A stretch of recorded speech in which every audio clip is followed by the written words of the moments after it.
사랑하는 파리장로교회 성역공부 팀원 성도 여러분, 한 주간 또 평안하시고 건강하셨습니까? 이제 봄의 기운이 물씬 느껴집니다. 꽃이 피고 새로운 계절이 왔는데요. 코로나 바이러스도 종식되고 또 우리의 몸과 마음과 영혼도 회복되는 또 그런 계절이 되기를 원합니다. 자, 오늘은 로마서 5장 20절에서 21절 본문을 가지고 은혜의 왕노릇 1번 이 제목으로 공부를 해보려고 합니다. 자, 먼저 본문 말씀을 제가 읽도록 하겠습니다. 율법이 들어온 것은 범죄를 더하게 하려 함이라. 그러나 죄가 더한 곳에 은혜가 더욱 넘쳤나니 이는 죄가 사망 안에서 왕노릇한 것 같이 은혜도 또한 의로 말미암아 왕노릇하여 우리 주 예수 그리스도로 말미암아 영생에 이르게 하려 함이라. 자, 우리는 앞의 내용에서 첫째 아담과 그리고 둘째 아담이자 마지막 아담으로 오신 예수 그리스도를 비교하면서 구원의 확신에 대한 내용을 다루었습니다. 그런데 오늘 20절, 21절에서는 갑자기 율법에 대한 문제가 나오는데요.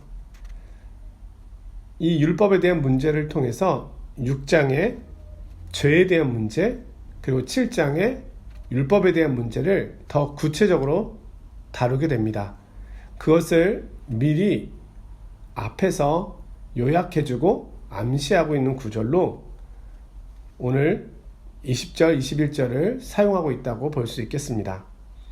우리가 앞서 말씀드렸던 것처럼 로마서 5장 13절부터 19절까지는 일종의 삽입구입니다.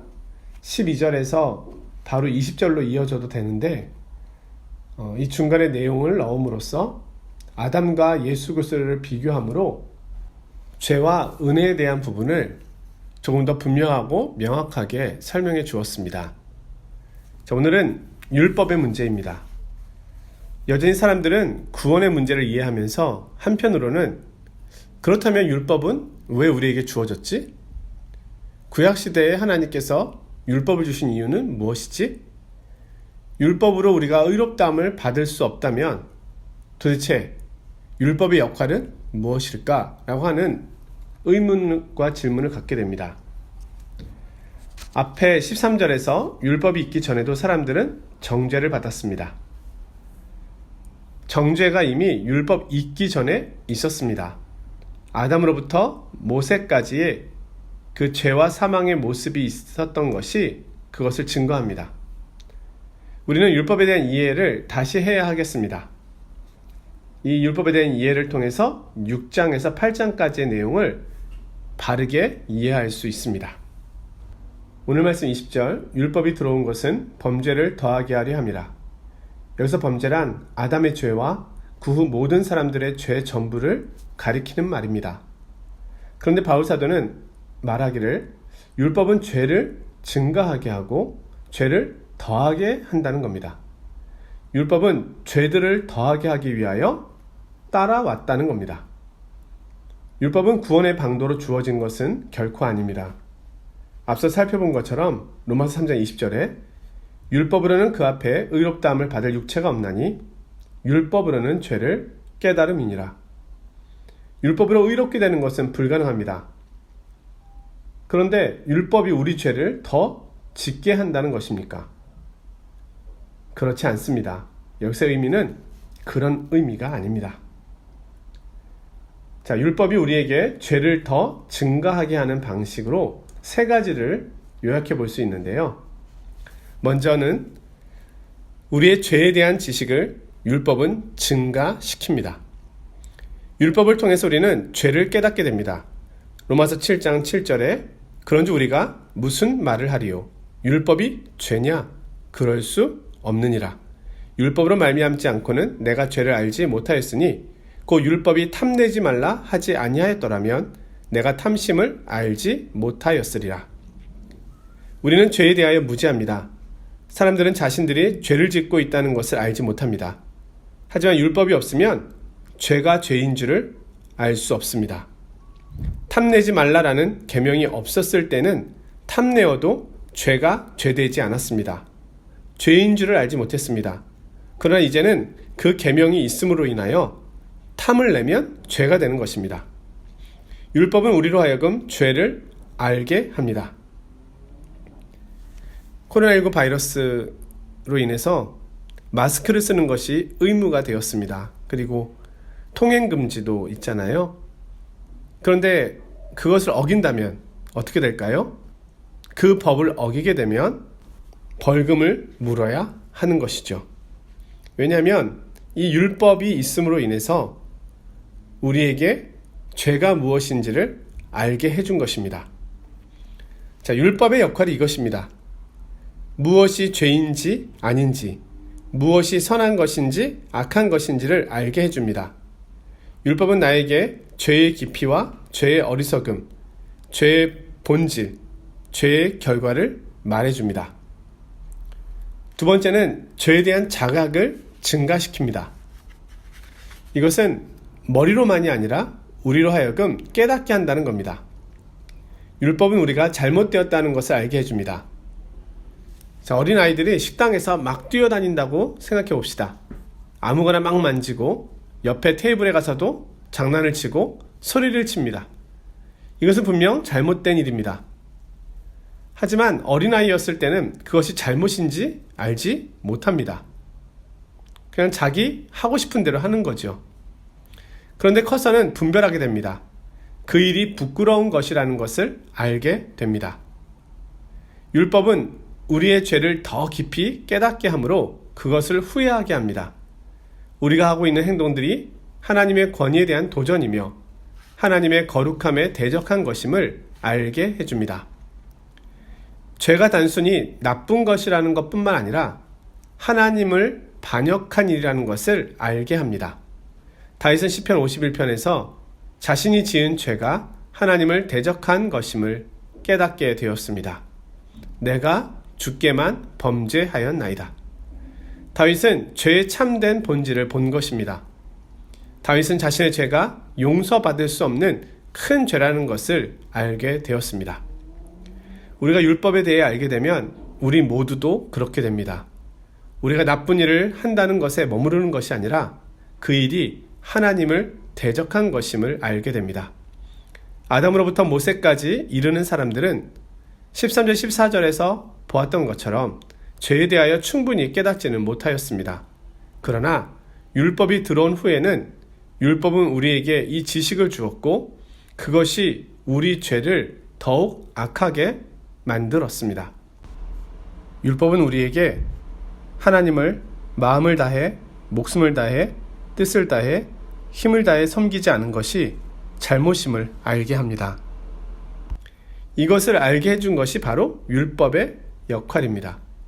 율법은 그로 인하여 우리를 곤고한 사람으로 만듭니다. 율법은 내 속에 선한 것이 거하지 않음을 알게 합니다. 탐심하지 말라고 했을 때 율법은 이미 내 속에 탐심이 있음을 알게 해주는 겁니다. 더 나아가서 이 탐심을 내가 통제할 수 없음까지도 알게 해줍니다. 죄의 성격과 본질을 알게 해주는 겁니다. 로마서 7장에서는 이 죄의 가공할 힘을 설명합니다. 율법이 죄를 더 증가하게 하는 방식 세 번째는 율법이 죄 지식을 증가시킬 뿐만 아니라 우리의 죄에 대한 자각을 강하게 할 뿐만 아니라 율법은 실제적으로 우리들로 하여금 죄를 짓게 하고 우리를 죄 가운데로 밀어 넣는다는 겁니다. 로마서 7장 8절 말씀인데요. 그러나 죄가 기회를 타서 계명으로 말미암아 내 속에서 온갖 탐심을 이루었나니 이는 율법이 없으면 죄가 죽은 것입니다. 율법은 우리로 하여금 죄를 짓도록 충동질한다는 겁니다. 예전에 TV에서 이런 실험이 있었는데요.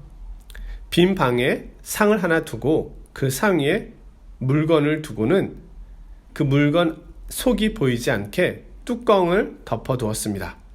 그리고는 크게 글씨를 써놓았습니다. 절대 열어보지 마시오. 그 방에는 아이 혼자 놀고 있었는데요. 그 아이가 그 글을 발견한 순간 그의 관심은 온전히 그 뚜껑이 되었습니다. 그리고는 뚜껑 주위를 빙글빙글 돕니다. 열어보지 말라고 하니까 더 열어보고 싶은 마음에 계속 거기에 집중하게 됩니다. 그 실험에 참여한 아이들이 한 서너 명 되었는데요. 아이들은 그것을 다 열어보았습니다. 율법은 의롭고 선합니다. 문제는 우리 속에 율법을 어기고 싶고 죄를 짓게 하고 싶어하는 힘이 있다는 겁니다. 우리는 하지 말라는 것을 함으로써 더 큰 쾌감을 얻습니다. 가끔 신문이나 TV 내용을 보면 어떤 사건이 일어났을 때 그 범죄 행위가 자세하게 설명되고 묘사되어 나오는 경우가 있습니다. 이런 방식으로 사람을 속였고 이런 방식으로 사람에게 해를 입혔습니다 라고 지나치게 자세하게 설명됩니다. 그러면 사람들이 이렇게 이야기합니다. 너무 자세한 설명이잖아. 이것은 범죄를 막으려고 하는 게 아니라 도리어 모방 범죄를 불러일으킬 수 있도록 범죄 수법을 알려주는 거야. 이런 것이죠. 어떤 사람들에게는 이것이 범죄를 예방하는 방법이 되겠지만 어떤 사람에게는 이것이 범죄를 저지를 수 있도록 충동질하는 방식이 되기도 한 것입니다. 이것이 율법이 우리 속에서 하는 일입니다. 율법은 마음의 본성을 보여줌으로써 우리가 죄의 지배를 받고 있음을 알려주는 겁니다. 결론적으로 이 율법은 우리의 죄의 깊이를 보게 합니다. 우리가 정말로 소망 없는 자이고 우리가 정말로 죄인임을 알게 하는 겁니다. 그럼으로써 이 율법은 소망 없는 우리로 하여금 예수 그리스도만이 참 소망 되심을 보게 하므로 그리스도께로 인도하는 역할을 합니다. 우리를 이 죄에서 건져주실 분은 오직 예수 그리스도밖에 없음을 알게 하는 겁니다. 바울은 복음의 문제를 다루면서 이 율법의 문제를 다루고 있습니다. 그 이유는 은혜의 복음을 더 확실히 설명하기 위해서입니다. 자, 20절에 말씀하고 있는데요. 율법이 들어온 것은 범죄를 더하게 하려 함이라. 그러나 죄가 더한 곳에 은혜가 더욱 넘쳤나니. 바울이 결국 말하려고 하는 것은 20절 하반절의 내용인 것입니다. 죄가 더한 곳에 은혜가 넘쳤다. 바울 사도는 율법을 통해서 죄가 어떤 일을 하고 있다는 것을 알게 한다고 해도 은혜는 그 죄가 하고 있는 일보다 그 영향력보다 훨씬 더 크다는 것을 이야기하려고 하는 겁니다. 한마디로 은혜의 효력은 율법의 효력보다 훨씬 더 크고 넘친다는 겁니다. 죄와 비교할 수 없을 정도로 은혜는 더 크다는 겁니다. 이제 6장에 가서는 구원의 확신에 대한 이야기를 설명하기 위하여 바울 사도는 죄의 지배로부터의 자유를 이야기하거든요. 그리고 7장에 가서는 율법의 지배로부터의 자유를 이야기합니다. 그것을 설명하기 위해서 미리 앞서서 오늘 본문을 말씀하고 있다고 보아도 되겠습니다. 은혜는 흘러 넘쳐서 압도합니다. 바울은 복음의 능력과 크기와 풍성함을 보여줍니다. 그리스도께서 우리에게 주신 것은 죄사함만이 아니라 우리에겐 더 풍성함의 은혜를 베푸셨다는 겁니다. 저희들이 공부하면서 예를 든 적이 있는데요. 100억 빚을 진 사람이 있다고 가정해 봅시다. 그는 이 빚 때문에 평생 빚의 노예가 되어야 합니다. 궁핍과 가난입니다. 아무리 벌어도 쓸 것이 없고 다 빚을 갚는 대로 사용되어져야 합니다. 그러니 가족 모두가 이 비참함에서 벗어날 수가 없는 겁니다. 그런데 누군가 나타나서 그 빚을 다 갚아주었습니다. 놀랍지요? 그런데 거기서 끝난 것이 아니라 그 누군가가 통장과 카드를 주고 갑니다. 그 통장 안에는 100억 그 이상의 더 많은 돈이 들어 있습니다. 그는 빚쟁이로부터 자유롭게 된 것뿐만이 아니라 이제는 자신이 가지고 있는 물질을 사용하고 경영하고 운영할 수 있을 정도에까지 큰 영향력 있는 위치에 있게 되었습니다. 복음이 하는 일이 바로 이것이라는 겁니다. 그리스도께서는 우리에게 단지 죄 없이 함을 주시기 위하여 십자가에서 죄의 문제를 해결하신 것이 아닙니다. 이렇게 된다면 제로 게임이 되는 것이죠. 근데 그 수준이 아니라 그리스도께서는 부활하셔서 부활의 생명으로 우리 속에 이제는 넘치는 생명의 삶을 살게 하시는 겁니다. 감당할 수 없는 은혜와 풍성함과 영광이 여기 있습니다. 이것이 그리스도가 행하신 일이며 우리가 믿음으로 구원 얻는다는 것이 이 내용을 포함하고 있는 것입니다. 바울 사도는 우리의 구원이 절대적으로 확실하다고 말합니다. 모든 세계의 위대한 성도들은 언제나 이 진리를 붙잡고 있었습니다. 마틴 루터는 이신칭의를 알기 전에 아주 비참한 사람이었습니다. 그러나 이 진리를 발견한 후에 그가 변화되었고 교회도 변화되었습니다. 그가 부르는 노래는 더 이상 탄식과 슬픔의 노래가 아니라 찬양과 승리와 기쁨의 노래가 되었습니다. 예수님께서는 사마리아 여인에게 찾아가셔서 영원히 목마르지 않는 물을 주시겠다고 약속하셨습니다. 예수님께서는 생수의 강이 흘러 넘칠 것임을 말씀하셨습니다. 넘치는 은혜입니다. 넘치는 소망입니다. 우리가 그리스도 안에 있는 이 은혜의 풍성함을 알 때 우리는 다시금 기쁨의 노래를 부르게 될 것입니다. 바울 사도는 21절에서 20절을 다시 해석해 줍니다. 이는 죄가 사망 안에서 왕노릇한 것 같이 은혜도 또한 의로 말미암아 왕노릇하여 우리 주 예수 그리스도로 말미암아 영생에 이르게 하려 함이라. 자, 죄에 비해서 은혜는 얼마나 흘러넘치고 있습니까? 바울 사도는 죄가 한 일을 보라고 말합니다. 우리를 얼마나 비참하게 했는지를 보라는 것입니다. 하나님께서 주신 선한 율법까지도 죄의 영향력으로 사용할 수 있을 정도로 죄의 힘은 셉니다. 하나님을 떠난 인류는 이 죄의 왕노릇함 아래에 있습니다. 죄는 인간의 마음을 통제합니다. 죄는 우리가 적극적으로 악을 저지를 수 있도록 조종합니다.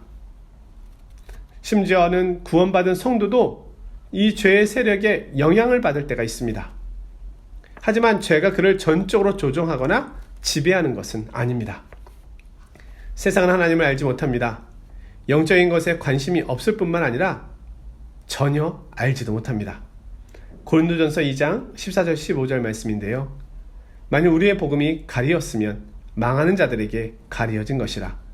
그중에 이 세상의 신이 믿지 아니하는 자들의 마음을 혼미하게 하여 그리스도의 영광의 복음의 광채가 비치지 못하게 함이니 그리스도는 하나님의 형상이니라.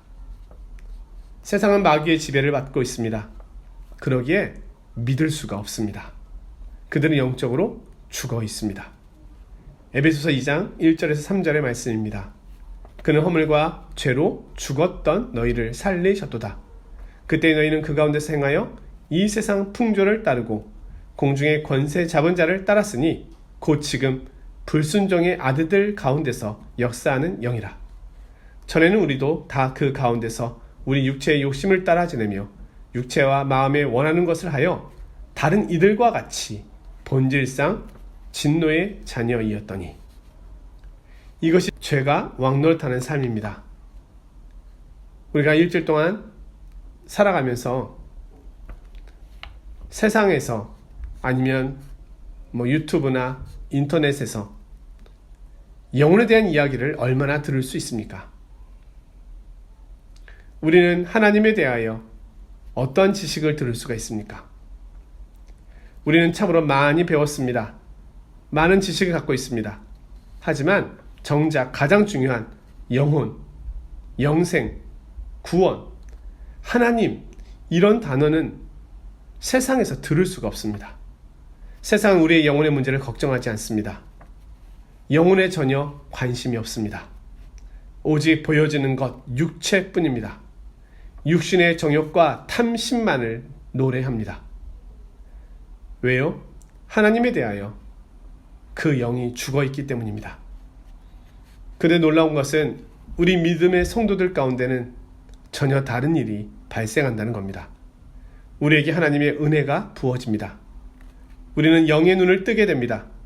영적인 신비로움을 보게 됩니다. 영생을 봅니다. 영원한 삶을 생각하게 됩니다. 영혼의 문제 해결을 쫓게 됩니다. 하나님께서 주시는 참된 약속과 소망을 봅니다. 주님의 다스리심을 받고 주님을 따릅니다. 우리에게는 죄로부터의 자유와 영혼의 평안이 주어집니다. 참된 자유와 기쁨과 행복을 누리게 됩니다. 이 은혜가 우리 가운데 찾아온 것입니다. 오늘 말씀 우리에게 말씀합니다. 죄의 힘보다 이 은혜의 왕노릇함이 더 크다. 그렇다면 이 은혜는 얼마나 큰 것일까요? 오늘 말씀을 마지막으로 읽겠습니다. 율법이 들어온 것은 범죄를 더하게 하려 함이라. 그러나 죄가 더한 곳에 은혜가 더욱 넘쳤나니 이는 죄가 사망 안에서 왕노릇한 것 같이 은혜도 또한 의로 말미암아 왕노릇하여 우리 주 예수 그리스도로 말미암아 영생에 이르게 하려 함이라. 다음 주에는 이 은혜의 왕노릇함의 두 번째 시간으로 은혜의 깊이와 너비와 높이에 대해서 더 자세히 살펴보도록 하겠습니다. 고맙습니다. 한 주간도 평안하시고 건강하십시오. 안녕히 계십시오.